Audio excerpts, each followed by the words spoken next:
Very good evening to you. I'm Lisa Lord with the CBC Evening News. With 2 days of line checks still left to go, initial indications are that the natural gas shortage on the West Coast was the result of a spike in seasonal demand. Ryan Broom reports.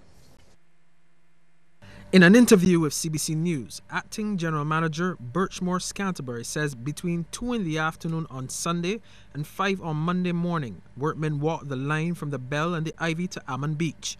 No major leaks were found. Mr. Scanterbury says another line check from Woodburn St. Philip to the airport was started at 1 in the afternoon and will continue in the wee hours of Tuesday morning. An additional inspection will be carried out on the line from Port Vale to Trent on Wednesday, along with a check of the internal lines. The acting general manager says based on the feedback so far, all signs point to a spike in seasonal demand last week when several West Coast restaurants and hotels were affected. He also says the fact that the West Coast is at the end of the supply chain may also have been a factor. Meanwhile, CBC checked with some of the affected restaurants and they said supplies have returned to normal, but added they will be keeping the contingency measures close at hand. CBC also spoke to some of the residents in the Porters area, most of whom said they have not experienced any outages, just low pressure for about an hour on Christmas Day. Meanwhile, CBC understands that measures are being put in place by the Barbados National Terminal Company to ensure that supplies remain consistent. A check with Alvin Jemmett, chairman of the Barbados Tourism Marketing Incorporated, or BTMI, has revealed that while it's early days yet, there has been no major fallout so far from the gas shortage. He says ultimately any adverse effects will be determined by how the individual restaurants and hotels handle events as they unfold. Mr. Jemmett also says that in the meantime, the BTMI continues to monitor the situation. Ryan Broom, CBC News. Thanks, Ryan. Police are probing a shooting incident in St. Matthias Christchurch. According to lawmen, the shots were fired near the housing area around 12:30 this afternoon. No one was reportedly injured. However, lawmen say a car and a house were slightly damaged, and will bring you more information on this incident as it becomes available. The late pastor emeritus of the People's Cathedral, Bishop Dr. Holmes Williams, was today remembered as a giant of the religious landscape of Barbados and a formidable man of the gospel. In a service at the Wilde Gymnasium attended by hundreds, the congregation was told of a loving husband, father, and leader. Hundreds attended the funeral service for founder of the People's Cathedral, the Bishop Dr. Orville Carlisle Holmes Williams. The senior pastor emeritus died on December 19th at the age of 75. His eldest son Peter says he called his father best or bestie, as he was his best friend and confidant. He says his father had a passion for saving souls. If he was overseas and there was a crusade at the church, when he called to get info on it, I noted that each time he asked not how big was the crowd or what was the preaching on. He wanted to know how many souls came to Christ. Bishop Williams was known for his planning and structure. The same way he organized his church, he also had a particular order to his life. His second son, Paul, says his father had even planned his funeral service since 2006. The detailed hymns that were to be sung, who was to preach, who was to say a prayer, who was to speak. He did everything meticulously. He sealed it in the envelope, and when we opened it a few days ago and we read the details, at the bottom we could hear his voice as it said, "You are not to deviate from these instructions." Presiding Bishop of Barbados of the Pentecostal Assemblies of the West Indies, Bishop Gerald Seal, told members of the church that although they are grieving and will miss him, they must release him to God. Something I said on radio the day he passed, we haven't lost him. We know where he is. You've only lost something when you don't know where he is. We haven't lost him. And he is rejoicing in the presence of the Lord. The congregation was told that even though they have lost their founding leader, they have not lost their foundation. Bishop Williams was buried in a private interment. May he rest in peace.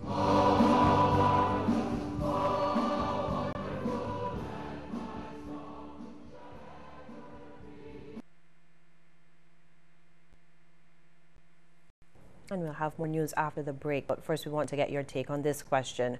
Will the natural gas shortage on the West Coast have a major impact on Barbados' tourism industry? You can text yes or no to short code 8111. The result at the end of our news.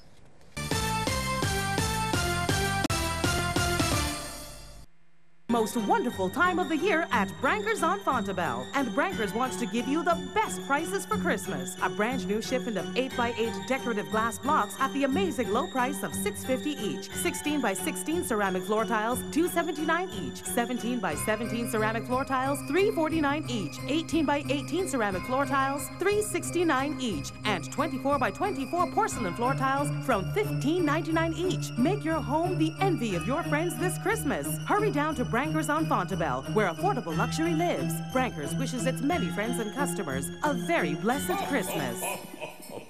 Hi, I'm Red Plastic Bag. Anyone who knows me knows I don't like cold.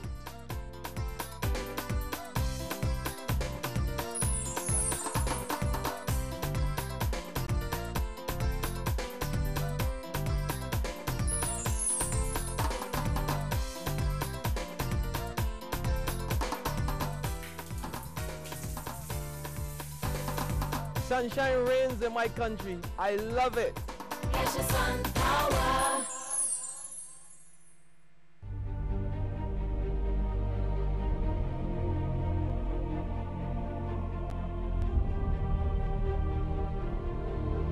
With high-quality service and its invaluable contribution to trade, industry and commerce, it brings international recognition to Barbados and continues to be the best in class. 90% of the people in Barbados said, do you think you can build a wall out there in the sea?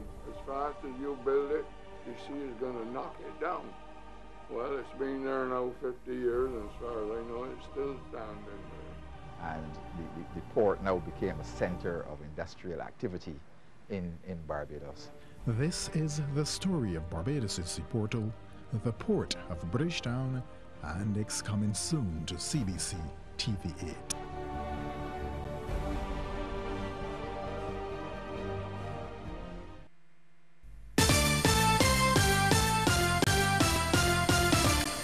Some businesses in Old Town are hoping to cash in on what is being promoted as the world's greatest All Year's Night street party, the Spice & Company concert. When a CBC team visited Old Town over the weekend, workmen were busy working on the 2nd Street party spot. One of the owners of the Nishi restaurant, Paul Edwards, is expecting a full house for All Year's. We are fully booked with a wait list, as most restaurants are. We're more of a reasonable price, so I think that helps. In 2nd Street this year, we have Spice & Co. Very strong following, and also ticket sales are very good, and I think it's going to be one of the great nights. And over at the Muse restaurant, Managing Director Chris Hode believes the band will be a major crowd attraction since it does not perform very often. Spice, they don't play very often nowadays, so you know we're quite honoured to have them down here partnering up with us.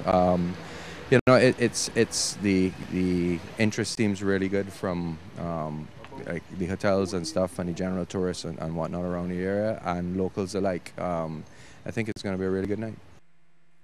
Well, life has returned to Buckley's factory, and it has nothing to do with sugar production or even agriculture. The St. George facility is now Barbados' newest entertainment venue, and Shane Seeley tells us more. From this to this, Buckley's transformed into 7th heaven.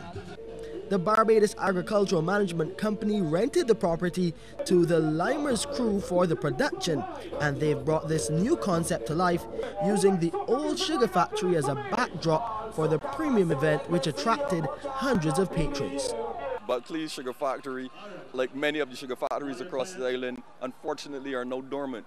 But because a sugar factory is the home of what Barbadians enjoy most, rum, we're better to have a party than in the home, the source of rum.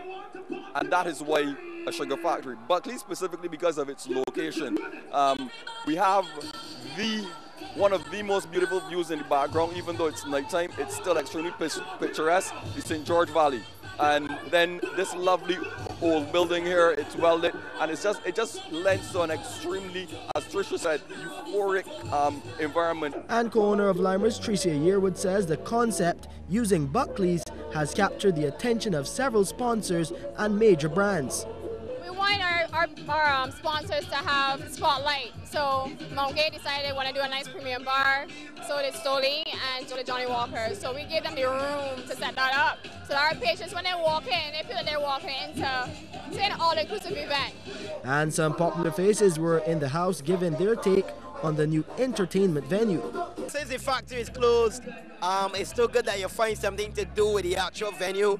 And it's great to see a new venue. You know, we got a lack of venues that actually get permission to have events. So it's great that we can have this venue added to the repertoire of Barbados. And it's a nice venue. It's a brilliant parking, lots of room.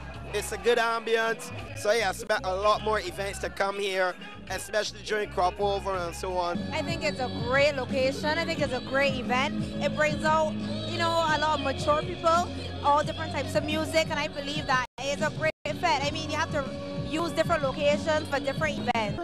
A sweet event at Buckley's leading up to some big expectations for ringing in 2015 on New Year's Eve. Shane